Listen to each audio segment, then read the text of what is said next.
नमस्कार साथियों, आप सभी का एसवीओ मनकेश्वर यूट्यूब चैनल पर हार्दिक स्वागत और अभिनंदन। हमने पिछली कक्षा के अंदर जो पढ़ा है जो चंद्रगुप्त मौर्य के बारे में, मौर्य वंश का इतिहास पढ़ रहे थे और मौर्य वंश के इतिहास में चंद्रगुप्त मौर्य के बारे में जो किस प्रकार उन्होंने नंदों का आंदोलन किया उनके बारे में पढ़ा। उनकी सेना की विशेषता देखी कि सेना में कौन-कौन शामिल थे और सेना की संख्या कितनी थी। जस्टिन प्लूटार्क ने क्या-क्या कहा, मुद्रा राक्षस में क्या लिखा था, उसके बारे में पढ़ा। उसके बाद में आगे हम पढ़ रहे थे चंद्रगुप्त मौर्य का साम्राज्य विस्तार, जिसमें कोई टेक्निकल प्रॉब्लम के कारण जो हमारा वीडियो बंद हो चुका था, तो उसके बारे में आज हम पढ़ेंगे। जो चंद्रगुप्त मौर्य है उसमें जो देखें कि किस प्रकार जो चंद्रगुप्त मौर्य ने अपने साम्राज्य का विस्तार किया उसके बारे में देखें। तो आज चंद्रगुप्त मौर्य का साम्राज्य का विस्तार देखें। चंद्रगुप्त मौर्य का साम्राज्य का विस्तार, चंद्रगुप्त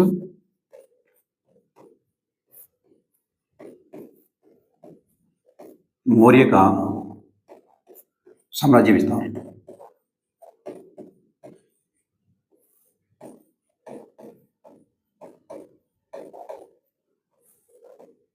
ये ठीक है।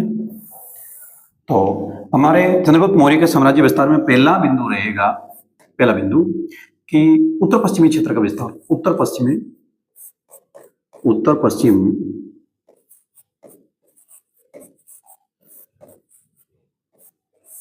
क्षेत्र का विस्तार।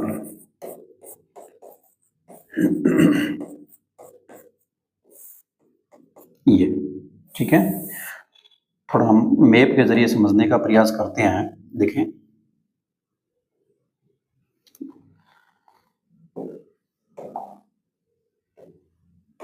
ये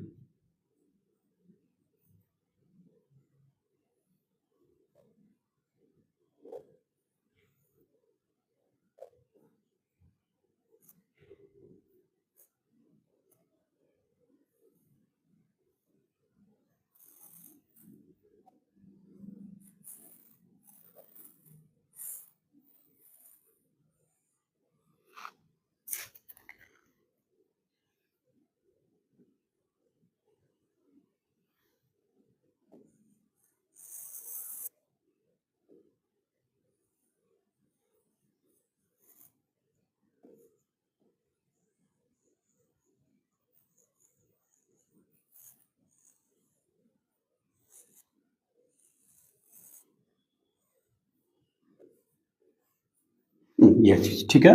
तो यहां पर देखें चंद्रगुप्त मौर्य का यहाँ जो उत्तर पश्चिमी क्षेत्र है, ये क्षेत्र है जो मैं अभी इंगित कर रहा हूं। ये चित्र, ये तो यहाँ पर जो सिंधु नदी के आसपास का ये क्षेत्र था और यहाँ का जो शासक जो जिसके अधीन था वो था सेल्यूकस निकेटर। कौन था? Seleucus Nicator. Seleucus Nicator, Seleucus Nicator. और ये सीरिया का शासक था। और इधर देखें तो आप यहाँ पर यह क्षेत्र किनके पास था? जो चंद्रगुप्त मौर्य के पास में। वैसे चंद्रगुप्त मौर्य के पास में पूरा भारत था। और यहाँ का शासक कौन था? ये मगध है। और यहाँ चंद्रगुप्त मौर्य था। कौन था? चंद्रगुप्त मौर्य। ये ठीक है। अब चंद्रगुप्त मौर्य और सेल्यूकस निकेटर के मध्य जो संघर्ष होता है उसके बारे में आपको थोड़ी सी कहानी के रूप में समझा देता हूं। सेल्यूकस निकेटर क्या करता है? ये यहाँ सीरिया का शासक। उससे पहले देखें, आप सिकंदर के बारे में पढ़ चुके हैं। सिकंदर सीरिया का शासक, सॉरी मकदूनिया का शासक और राजा फिलिप का पुत्र, और जो यहाँ भारत आक्रमण के लिए आया था लेकिन 19 महीने रहने के बाद वापस चला गया है, सब सबने पढ़ा था। फिर ये सोसा नामक नगर में जो इनका निधन हो जाता है। तो अब वहां से क्या होता है कि सीरिया के ये जो यूनान के जो शासक की यदि डेथ होती है तो यूनान की जो केंद्रीय शक्ति है ये कमजोर हो जाती है। केंद्रीय शक्ति के कमजोर होने पर अलग अलग स्थानों पर जो कुछ क्षेत्र शासक वगैरह ये खड़े हो जाते हैं।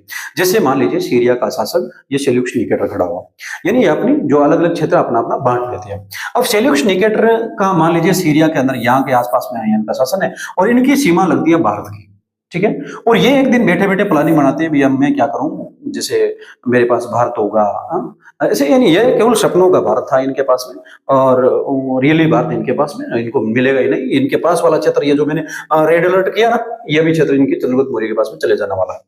अब सेल्यूकस निकेटर ने क्या किया? शेल्यूक्स निकेटर ने प्लानिंग के तहत सोचा कि मैं भारत को जीत लूंगा और इसने यहाँ से तैयारियां शुरू कर दी और भारत पर आक्रमण किया। अब कौन करेगा भारत पर आक्रमण? शेल्यूक्स निकेटर करेगा भाई। तैयारी एकदम फुलफिल है और इसने तैयारी कर दी है एकदम, कोई स्नान वनान करके और सैनिकों को तैयार कर लिया, बोले हम चलेंगे। अब ऐसे कोई है थोड़ा कि भोजन करने के लिए जा रहे हैं, भोजन करके वापस आ जाएंगे, यहाँ इसकी पिटाई हो गई इनकी, ठीक है ना। चंद्रगुप्त मौर्य को जैसे ही पता चला, चंद्रगुप्त मौर्य यहाँ से रवाना हुआ सेना लेकर। अब बड़ा जोशीला और नया नया ऐसा समझ लो कि मगध जीता हुआ था। हालांकि मगध जीतने के 17 साल बाद की घटना है ये। मगध में 322 बीसी में और जो चंद्रगुप्त मौर्य ने मौर्य वंश की स्थापना की थी, और ये 305 बीसी की है। तो 305 बीसी यानी 305 ईसा मसीह के जन्म से 305 साल पहले इस चंद्रगुप्त मौर्य ने शेल्यूक्स निकेटर पर अटैक किया, यानी दोनों का आपसी टक्कर होती है यहाँ पर, और शेल्यूक्स निकेटर को ये पराजित कर देता। शेल्यूक्स निकेटर को पराजित करने के बाद में शेल्यूक्स निकेटर को बोला निकलनी पड़ेगी तेरे को। अब शेल्यूक्स निकेटर ने बोला मेरे पास क्या है जो मैं तुम्हें दे दूं? बोला ये क्षेत्र है ना, ये क्षेत्र है जिसमें एरिया, अराकोशिया, जेड्रोशिया, पेरिपेलस, ये सारा मुझे दे दे। और ऐसा करके शेल्यूक्स निकेटर से सारे क्षेत्र ले लिए। अब इसके कुछ क्षेत्र नहीं बचेंगे तो कोई इस प्रकार की मान लो प्रॉब्लम ही नहीं है, टेंशन नहीं है कि क्या जीतना है क्या हारना है। और साथ में इसको बोला देख क्षेत्र मुझे दे दिया, अब तेरी पुत्री का विवाह मेरे साथ कर। तो ऐसा करके शेल्यूक्स निकेटर की पुत्री है ना, जो जिसको हम कार्नेल या हेलेना नाम देते हैं, तो हेलेना का विवाह भी किनके साथ हुआ है? चंद्रगुप्त मौर्य के साथ हुआ है।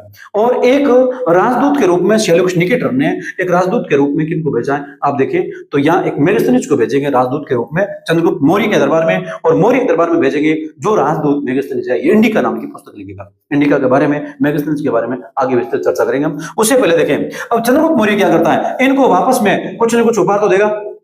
तो बोले तेरे पास क्षेत्र नहीं है, और क्षेत्र नहीं है तो तू राजा तो बनने से रहा।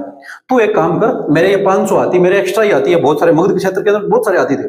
बोला मेरे पास हाथी ज्यादा है, तो एक काम कर हाथी ले ले और फिर हाथी चराना इधर उधर। हाँ, तो ऐसा काम दे दिया इसको। हाँ भाई, हमारे पास में यदि मान लो भेड़ बकरियां हो तो भेड़ बकरियां दे दे। बोला भेड़ बकरियां तेरे नाम, और भेड़ बकरियां चरा तू। शासक कौन बनेगा? चंद्रगुप्त मौर्य। हाँ, तो चंद्रगुप्त मौर्य ने बोला शासक बनना तेरे बस की बात नहीं है, मैं बनूंगा, और तुम्हें क्या करना है, हाथी चराने और हाथी ले जा और जंगलों के अंदर चला।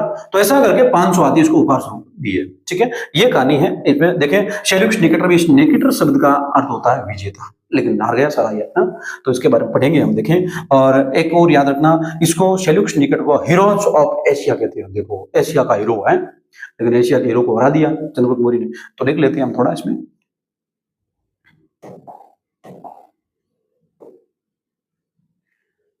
ये ठीक है, और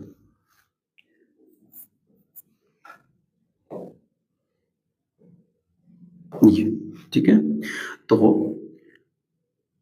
चंद्रगुप्त मौर्य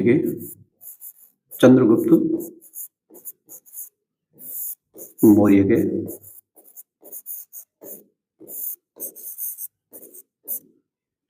समकालीन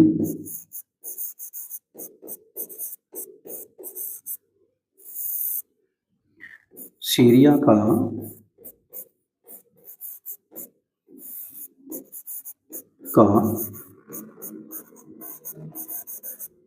शासक था शेल्यूकस निकेटर।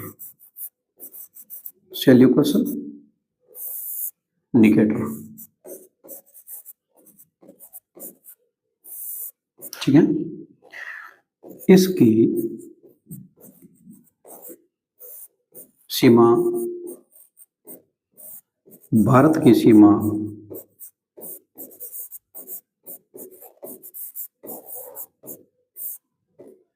तक थी। अतः शेल्यूकस निकेटर ने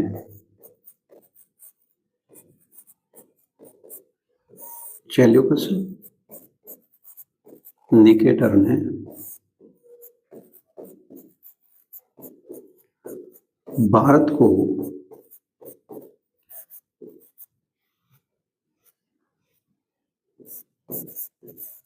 जीतने के लिए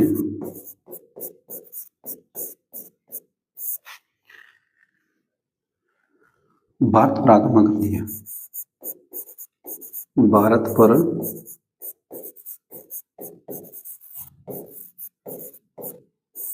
आक्रमण कर दिया, लेकिन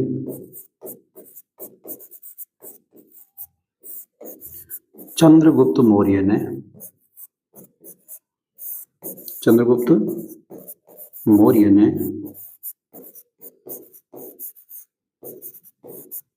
सूझबूझ से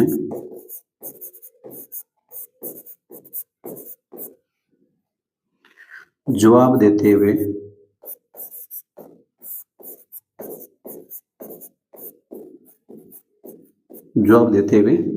सेल्यूकस निकेटर को पराजित किया। सेल्यूकस निकेटर को पराजित किया।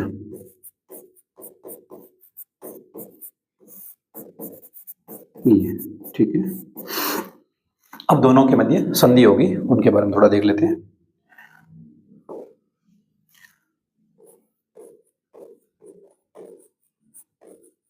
सेल्यूकस निकेटर एवं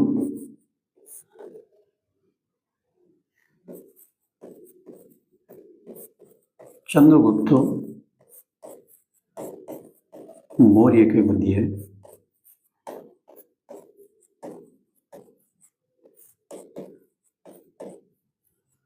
निम्न संधि हुई। एक बात याद रखना, जब एक शासक दूसरे शासक को पराजित कर देता है तो जो विजेता शासक है, यहाँ कौन है, चंद्रगुप्त मौर्य, इसकी ओर से अपने नियम बनाए जाते हैं, फिर वे दूसरे शासक को स्वीकार कर लेते हैं, इसको कहते हैं संधि। लेकिन यदि दोनों शासक ही मान लो मैच टाई हो चुका है या दोनों शासक ही ऐसे सोच रहे हैं कि युद्ध को विराम दिया जाए, तो उस स्थिति में दोनों शासक अपने अपने तरफ से नियम रखते हैं, उसमें जो दोनों के द्वारा जो मान लिया जाते हैं, ऐसे नियम बनाए जाते हैं, तो ये होता है समझौता। ठीक है। तो सेल्यूकस निकेटर और चंद्रगुप्त मौर्य के मध्य निम्न संधि हुई। संधि की शर्तें क्या क्या है देखें, तो इसमें थोड़ा पेन भी रख लेते हैं। देखें इसमें सेल्यूकस निकेटर ने, ये नंबर 1 बिंदु है यहाँ, सेल्यूकस निकेटर ने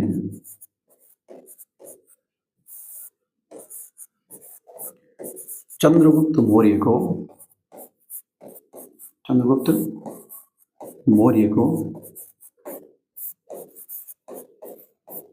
निम्न क्षेत्र प्रदान किए। जमीन दे दी भाई, निम्न क्षेत्र प्रदान की है। ठीक है। और दूसरा देखें, अच्छा क्षेत्र का नाम लिख लेते हैं। तो कौन कौन सा, एक था एरिया, एक था अराकोशिया,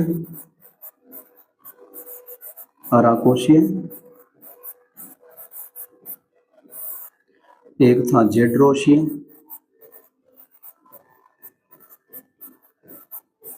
और एक था पेरिपेमिस्टाई।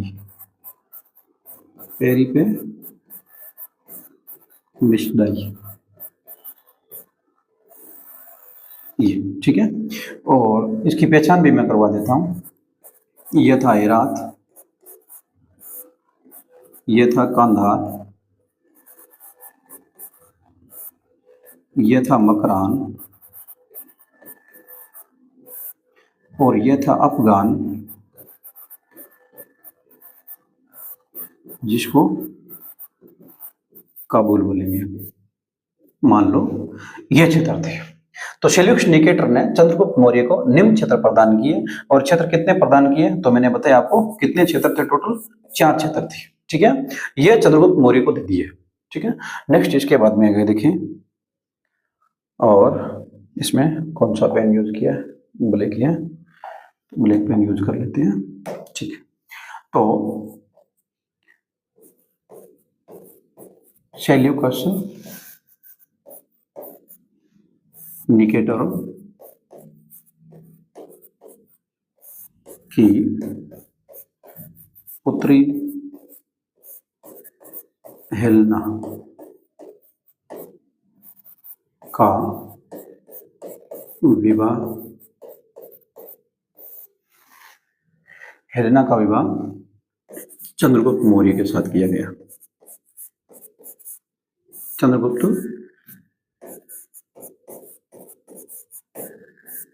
मौर्य के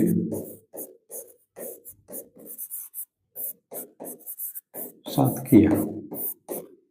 और देखें तो सेल्यूकस निकेटर ने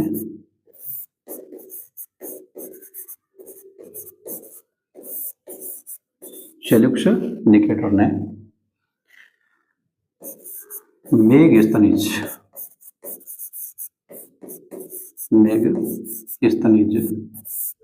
नामक राजदूत को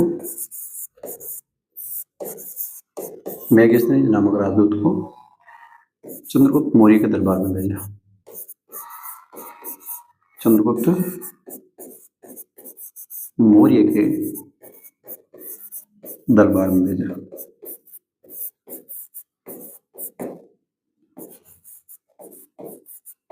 हो गया।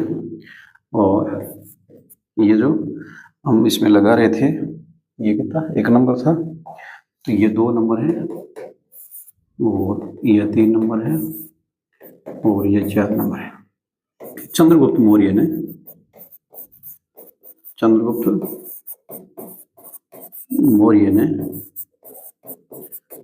500 हाथी उपहार स्वरूप सेल्यूकस निकेटर को दिए। सेल्यूकस निकेटर ने बोला कि सारा क्षेत्र जीत लिया और बेटी थी वो भी ले ली, हाथी उपहार स्वरूप सेल्यूकस निकेटर को दिए, तो मुझे तो एकदम बेरोजगार कर दिया। तो चंद्रगुप्त मौर्य ने कहा ये 500 हाथी है तो ले जा और इसे चराना भाई। तो निकेटर को उपहार स्वरूप 500 हाथी उपहार स्वरूप प्रदान किए। ठीक है, प्रदान किए।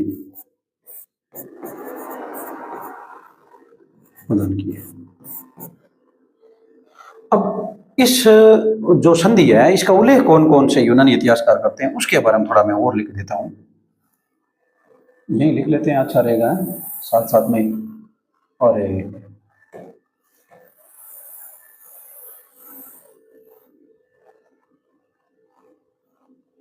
ये ठीक है, और नोट लगा के लिखते हैं। नोट, इस संधि का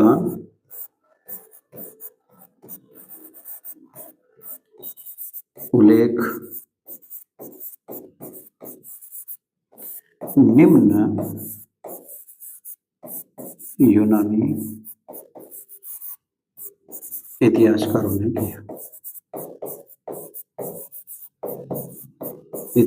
ने किया। कौन कौन थे भाई, तो उनका नाम भी लिख लेते हैं। मैंने आपको बताया अभी, एक तो था प्लूटार्क, ये तो अग्रणी रहता था, हाँ। और दूसरा था स्टेबो, कौन था, स्टेबो। और एक बंदा था एपियानस। ठीक है, इन्होंने अपने ग्रंथों में लिखा है कि यह संधि हुई थी बाकायदा, और चंद्रगुप्त मौर्य ने ये इन लोगों को, यानी सेल्यूकस निकेटर को पराजित किया था। नेक्स्ट, ये तो हमारा है, इधर देखें आप कि इस क्षेत्र का उत्तर पश्चिमी क्षेत्र का विस्तार, यानी यह क्षेत्र है, इसमें यह क्षेत्र जीते भी थे जो इलाके ले लिए। अब हम पढ़ते हैं, मान लीजिए ये सौराष्ट्र क्षेत्र वाला, ठीक है ना, जिसको मैं आपके एक अलग कलर से बना देता हूं, देखो आप, ये ठीक है ना, ये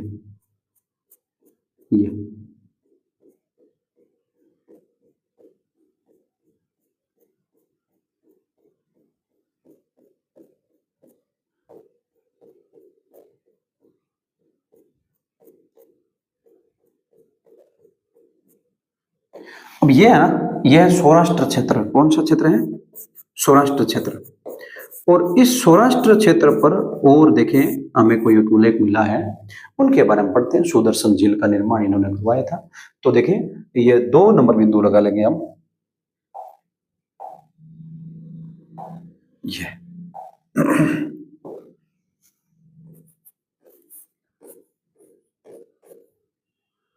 सौराष्ट्र विजय, ये ठीक है। तो सौराष्ट्र विजय के बारे में लिखें तो मैंने आपको पहले बता तो दिया है कि सौराष्ट्र विजय में क्या चीज है कि आप देखें जो शक शासक रुद्रदमन था, उन्होंने क्या किया, एक सौराष्ट्र क्षेत्र के अंदर एक सुदर्शन झील है उसका पुनर्निर्माण करवाया। फिर उन्होंने एक जूनागढ़ लेख लिखा और उस जूनागढ़ लेख के अंदर इन्होंने लिखा कि इस झील का निर्माण चंद्रगुप्त मौर्य के मंत्री जो पुष्यगुप्त ने करवाया है। तो इससे यह प्रमाणित होता है कि ये जो चंद्रगुप्त मौर्य हैं, इन्होंने क्या किया, जो सौराष्ट्र क्षेत्र के अंदर अपने एक झील का निर्माण करवाया है। मान लिया वहां का संकटकालीन जो स्थिति है, जल संकट है, उसको दूर किया हम लोगों का, तो इसका मतलब सौराष्ट्र क्षेत्र इनका था। तो देखिए जो पश्चिम में रुद्रदमन के जूनागढ़ अभिलेख से मिलता है, तो इसको लिख लेते हैं हम। रुद्रदमन के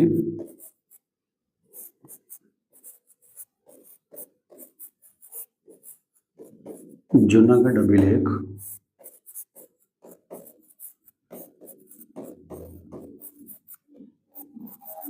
के अनुसार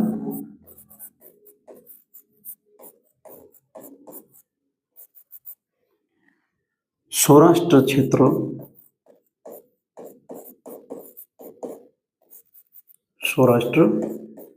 क्षेत्र में जल संकट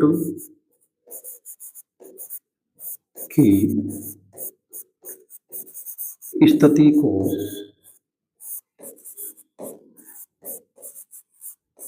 दूर करने के लिए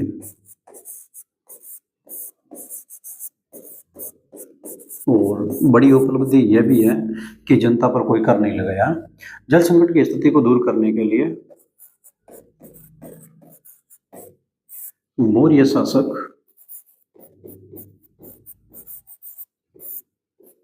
चंद्रगुप्त मौर्य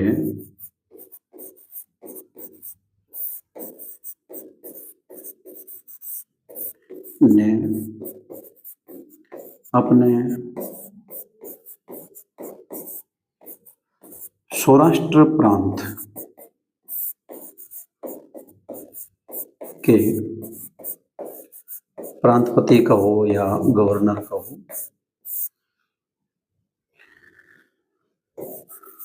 पुष्यगुप्त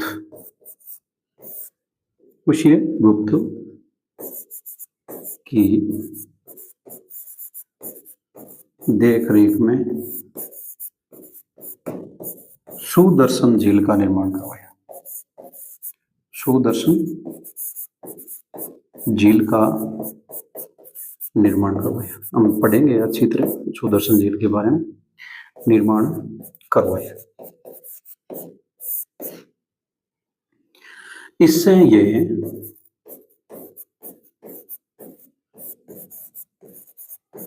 प्रमाणित होता है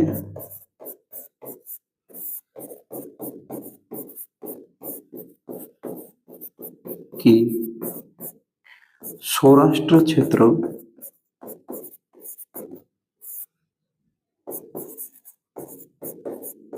चंद्रगुप्त मौर्य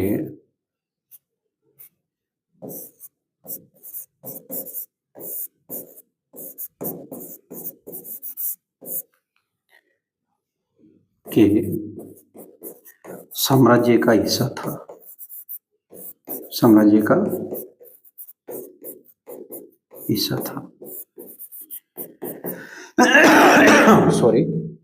अब थोड़ा हम सुदर्शन झील के बारे में थोड़ा पढ़ लेते हैं और नेक्स्ट चंद्रगुप्त मौर्य की जो आगे की पूर्वी भारत की दक्षिण भारत की विजय है उनके बारे में जो अगले वीडियो में पढ़ेंगे। तो इसमें थोड़ा हम पढ़ लेते हैं ये जो सुदर्शन झील, सुदर्शन झील,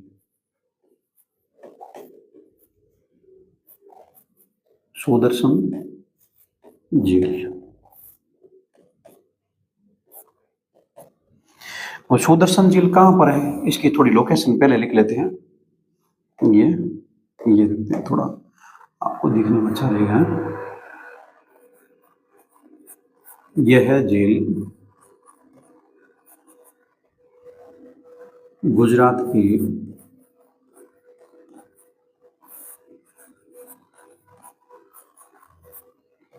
जूनागढ़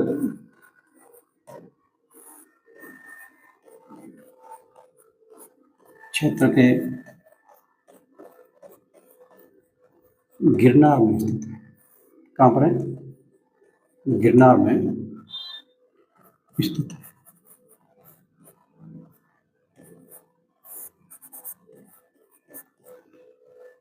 गिरनार में भी आप देखें, सुदर्शन झील गुजरात के जो जूनागढ़ के गिरनार में है। तो यहाँ गिरनार की बात की जाए तो यहाँ पर पर्वत है, रेवन तक और उज्जैन तक, तो उसके बारे में भी थोड़ा लिख लेते हैं। यह झील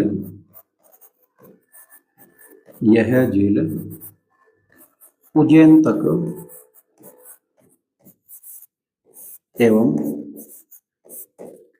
रेवन तक पर्वत पर है। पर्वत पर है।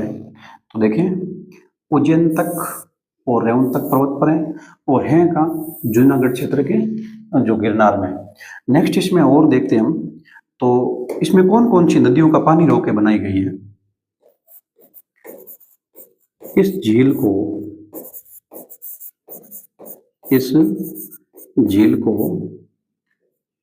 अब देखिए, इसमें 3 जो नदियां हैं, तो इस झील को निम्न नदियों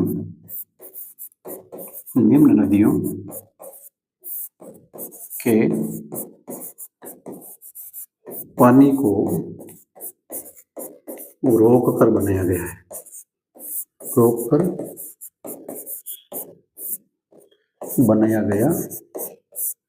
है।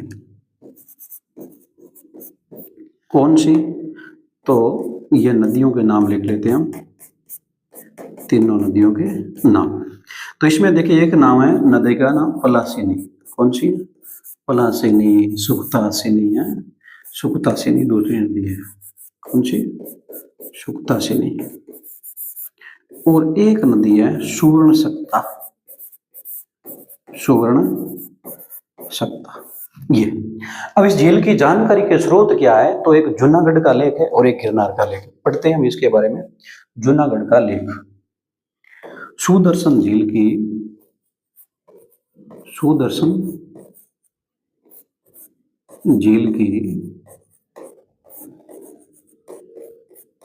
जानकारी के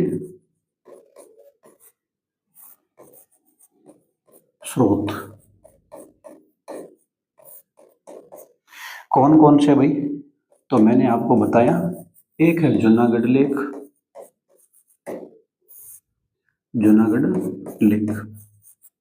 ये किसका है? शक शासक रुद्रदमन का है। शक शासक रुद्रदमन का। और ये रुद्रदमन संस्कृत भाषा में लेख लिखता है। और याद रखना, संस्कृत का सबसे विशुद्ध रूप से लिखा गया पहला लेख यही है, जूनागढ़ लेख। शक शासक रुद्रदमन का है। ठीक है। और दूसरा मैंने आपको बताया गिरनार लेख। कौन सा लेख? गिरनार लेख। और यह है गुप्त शासक स्कंदगुप्त का। गुप्त शासक स्कंदगुप्त का।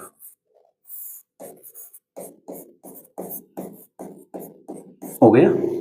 अब हम जूनागढ़ लेख क्या जानकारी देता है उसके बारे में थोड़ा लिख लेते हैं। जूनागढ़ लेख के अनुसार, जूनागढ़ लेख के अनुसार इसमें क्या लिखा है? इस लेख के अनुसार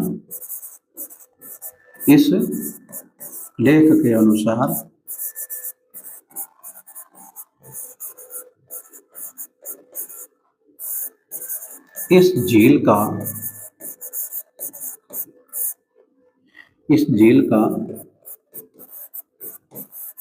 निर्माण चंद्रगुप्त मौर्य के प्रांतपति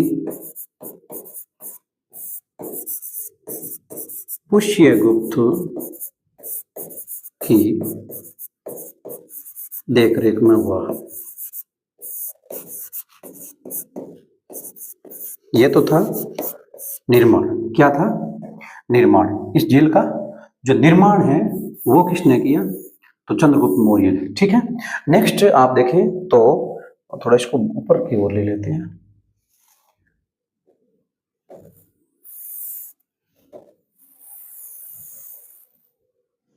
ये ठीक है, ये ठीक है। और अब हम लेते हैं जो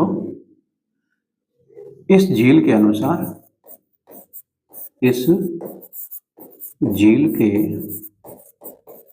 अनुसार, सॉरी, इस लेख के अनुसार, झील के अनुसार क्या, इस लेख के अनुसार है, इस झील का पुनर्निर्माण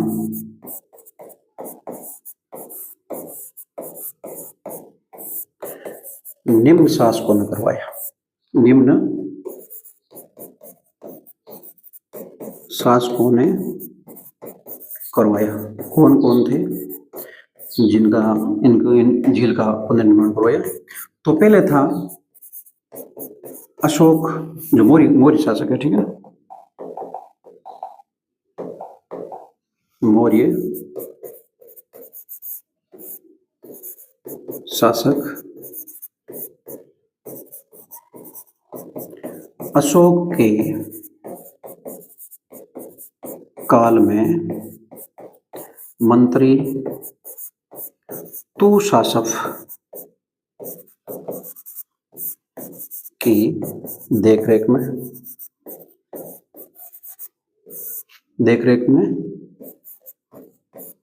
हुआ। पुनर्निर्माण की बात है। क्या चार्ज है देखें इसका?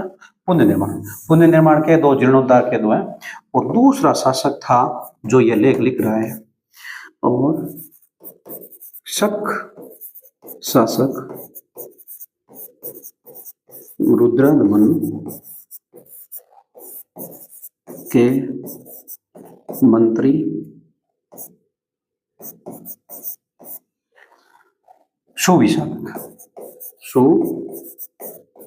सुविशाख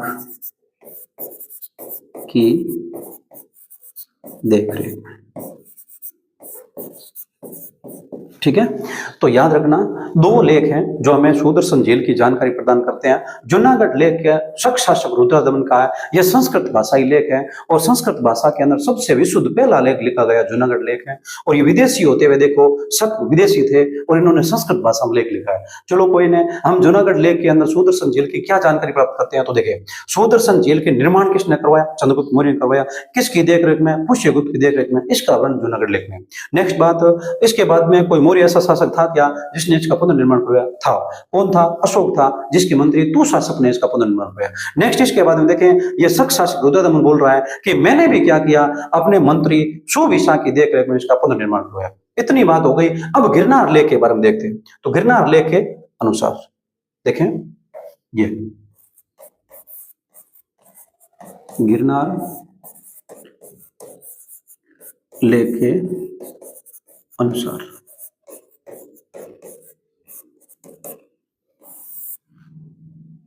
यह लेख किसका है?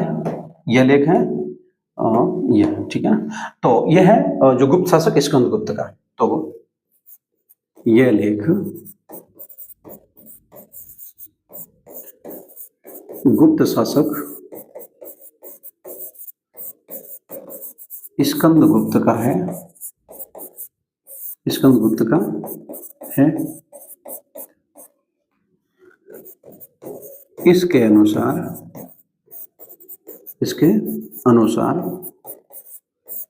स्कंदगुप्त ने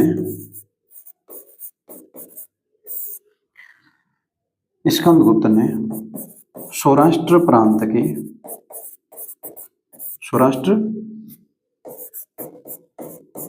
के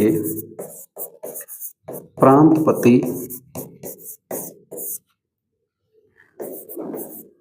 प्रणदत्त, क्या नाम था? प्रणदत्त के पुत्र चक्रपालित की देखरेख में पुनर्निर्माण करवाया। अब देखिए आपके जो 12th क्लास हिंदी में आया हुआ है स्कंदगुप्त के बारे में, स्कंदगुप्त है ये, और इस प्रांतपति प्रणदत्त के बारे में भी आया हुआ है। और ये प्रणदत्त उस समय बुढ़ा था तो उसके पुत्र चक्रपालित की देखरेख में हुआ है, ठीक है ना। तो वहां का प्रांतपति कौन था? प्रणदत्त था, ये याद रखना। और लिख लेते हैं, एक छोटा सा बिंदु और लिख लेते हैं। इसके अनुसार, यानी इस लेख के अनुसार, इसके अनुसार स्कंदगुप्त ने झील के किनारे, कौन सी? सुदर्शन झील के किनारे विष्णु मंदिर बनवाया। क्या बनवाया? विष्णु मंदिर बनवाया। बहुत पुराना उल्लेख है मंदिर का, है विष्णु।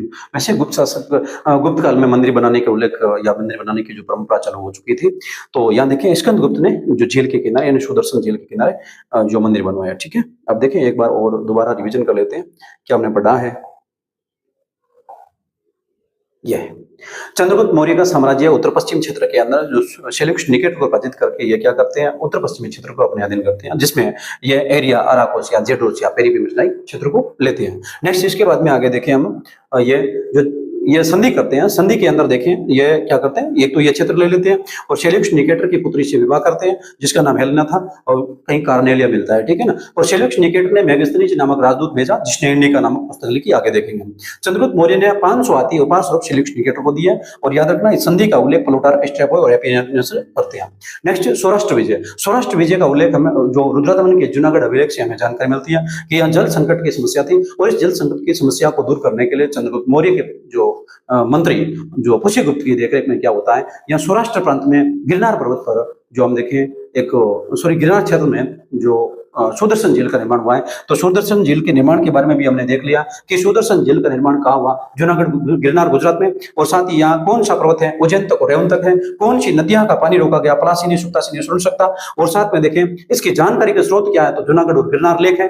जूनागढ़ किसका है, तो ये सक्सा रुद्रदमन का है। गिरनार लेक किसका है, गुप्त स्कंदगुप्त का है। और जूनागढ़ लेक में क्या क्या जानकारी मिलती है, तो इसके निर्माण की, और 2 ऐसे शासक है जिन्होंने इनका पुनर्निर्माण करवाया उसकी जानकारी मिलती है, और एक अन्य जो शासक है जिन्होंने इसका पुनर्निर्माण करवाया वो है स्कंदगुप्त। तो याद रखना 3 शासक ऐसे हैं जिन्होंने इस जो जेल का पुनर्निर्माण करवाया था, और एक जो निर्माण करता है।